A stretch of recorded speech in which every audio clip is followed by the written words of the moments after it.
Gue culik lagi Bu Ratu Tisa. Guys, gue ketemu sama orang spesial baru pulang dari selesai karantina.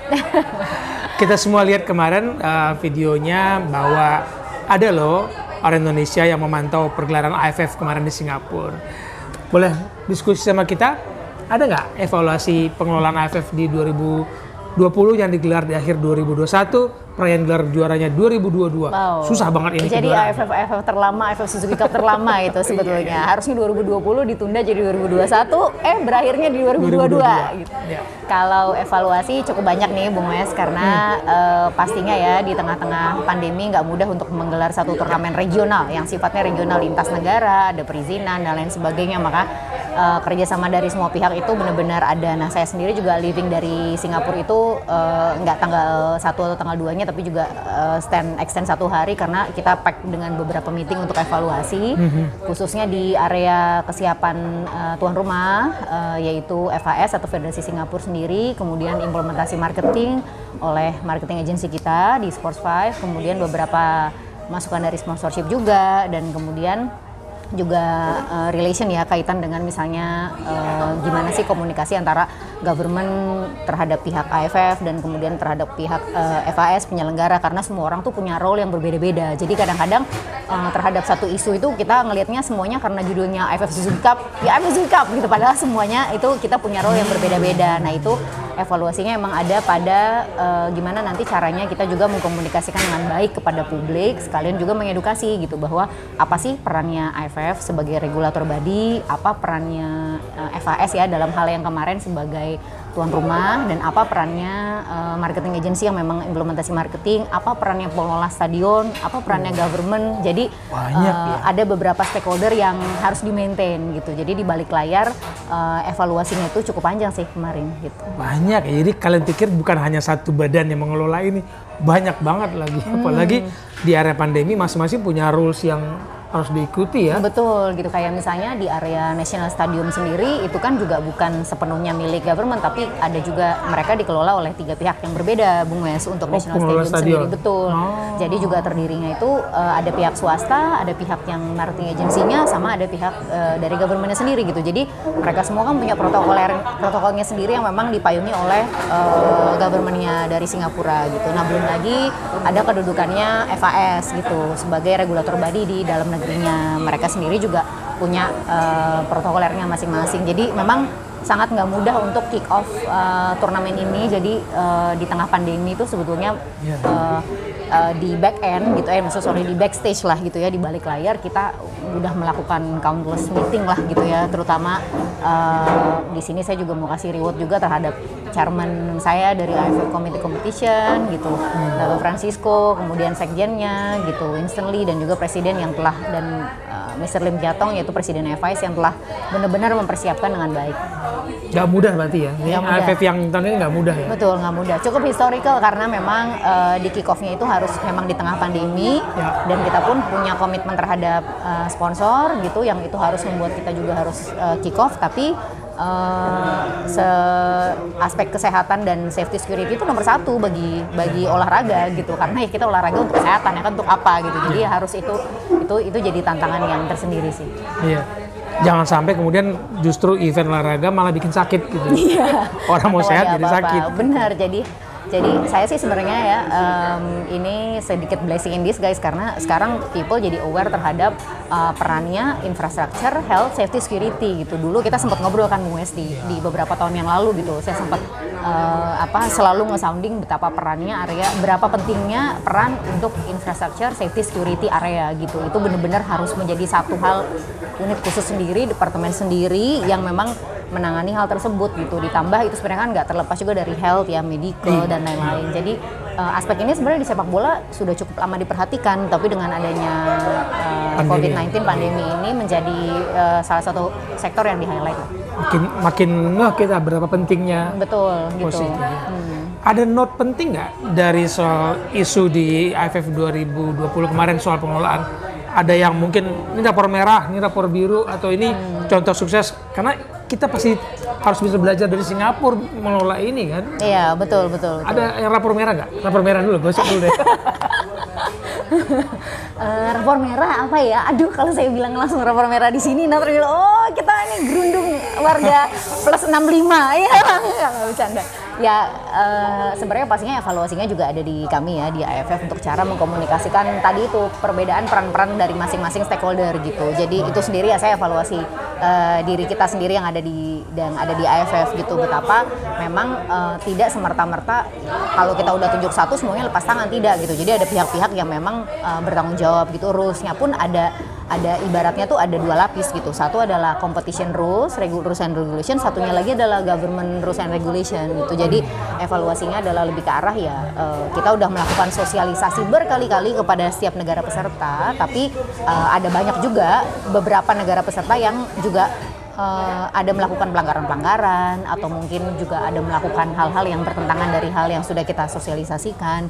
Nah itu kita nggak bisa menyalahkan mereka juga, mungkin sosialisasi kita yang harusnya kita kencengin lagi, ataukah salah satunya juga kita cek apakah itu benar-benar sudah sampai, kita pastikan gitu loh, untuk mereka tuh feedback kepada kami di AFF bahwa ya do you understand sebenarnya yang kita kasih tahu tuh ini kan gitu.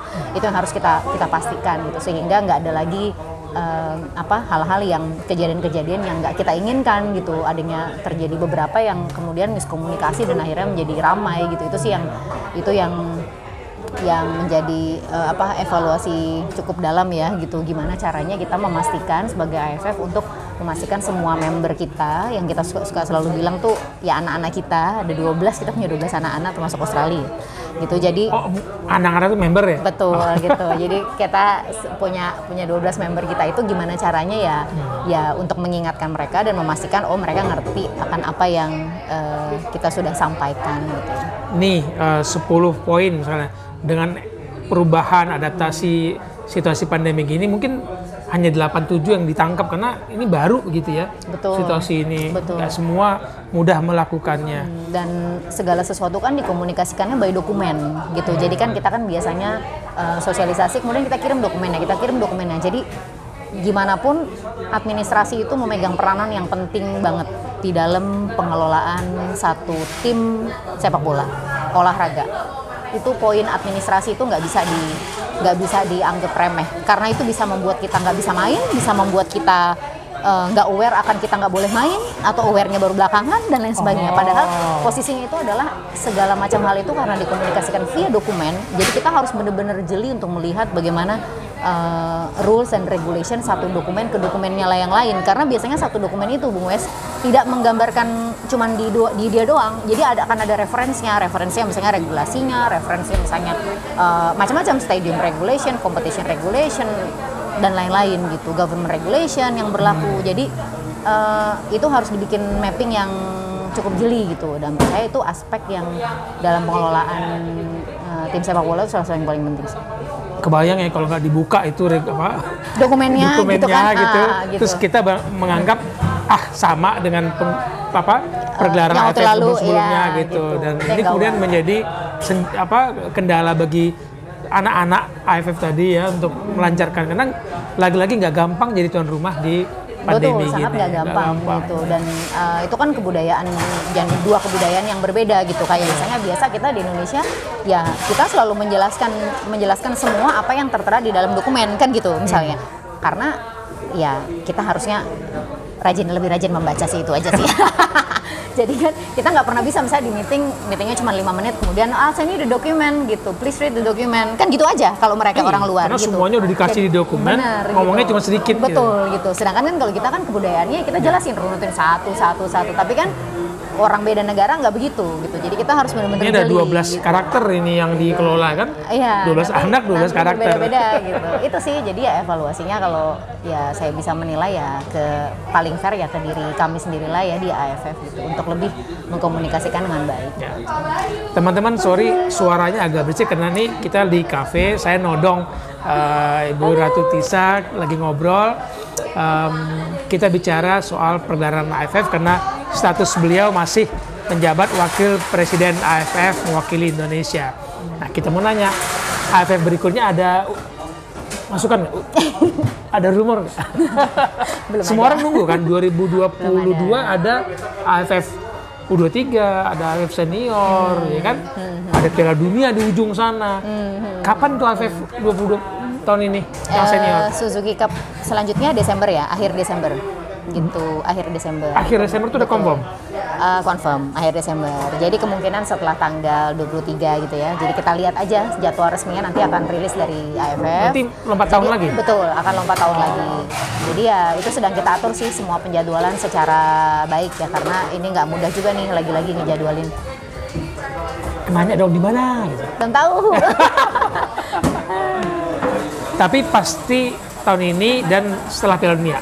Betul. Supaya nggak ngelawan gitu ya. Iya. Jadi ya kita sesuaikan lah ya jadwalnya seperti apa. Karena kan kalender sepak bola, sponsorship dan lain-lain juga mesti dijaga gitu. Jadi itu nanti pasti resminya akan rilis dari AFF. Sekarang kita lagi mengusahakan yang terbaik supaya kalendernya bisa terjaga agar pemain-pemain juga nggak exhausted ya gitu. Iya. Yang pasti berhubungan dengan liga kita juga, gitu kan?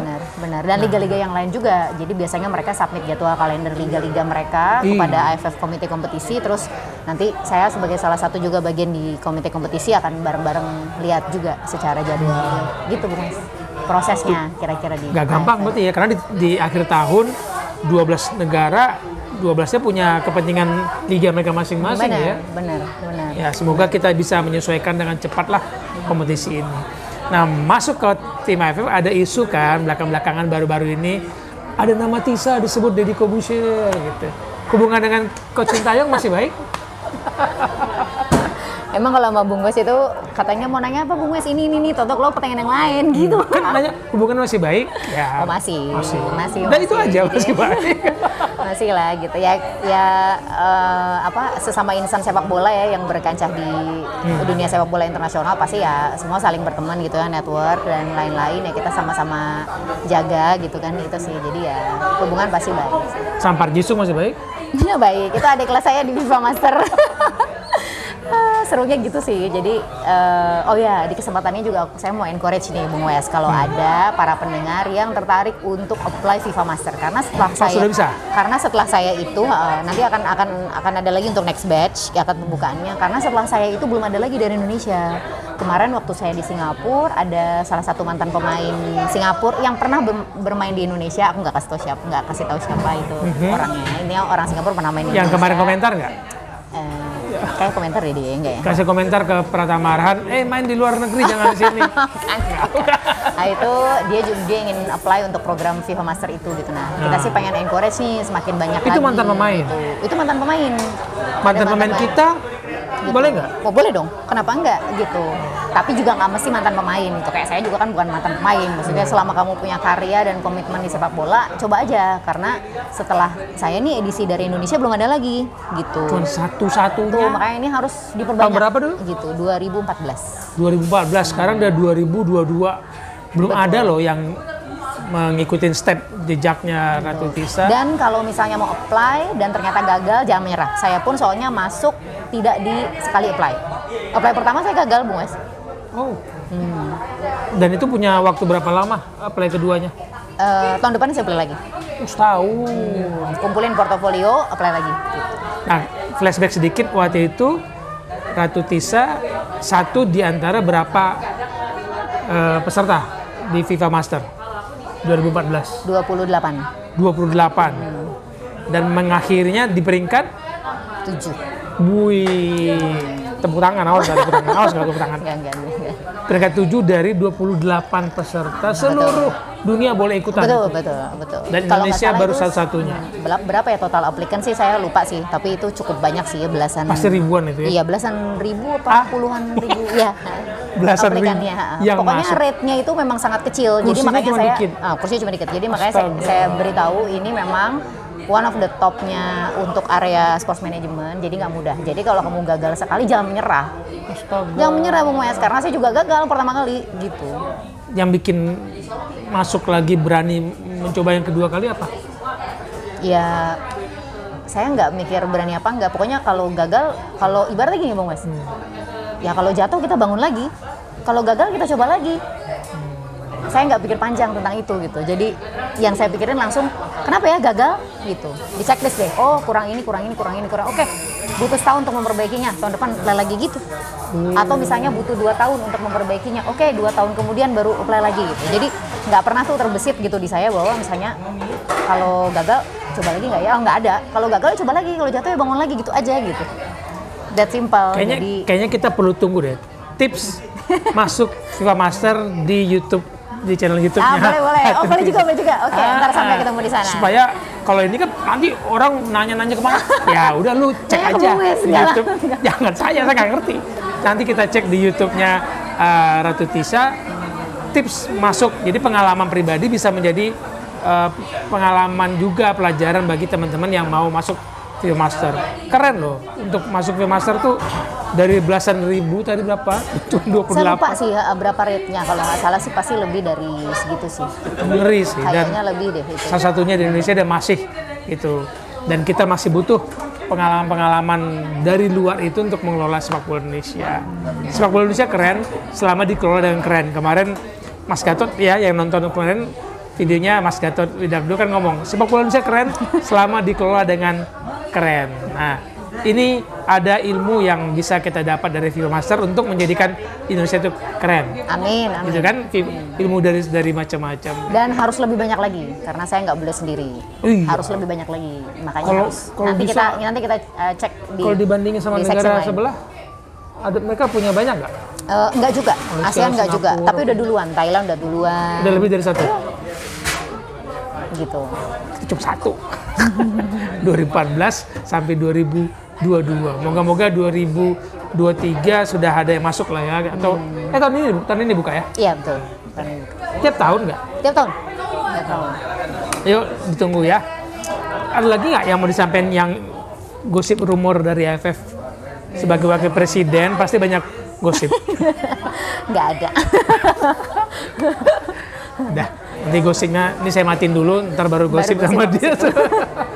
Terima kasih banyak Bu Ratu Tisha, Wakil Presiden AFF. Semoga one day selama kita ngobrol gini ada jenjang menjadi juara AFF.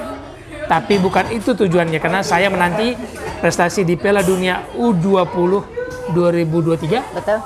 Dan kalau bisa kita kembali masuk ke Piala Asia, kita ke Piala Dunia. Jangan lupa 2023 itu salah satu yang berperan mendatangkan Indonesia sebagai tuan rumah Piala Dunia dari Ibu satu ini. Tim. Salah satu kan. Nah, jangan lupa kita berterima kasih. Terima kasih Ibu Ratu Tisha. Sampai ketemu ya teman-teman di pembahasan What with West lainnya. Kita mengulik yang unik dengan asik. Salam bola untuk kebaikan.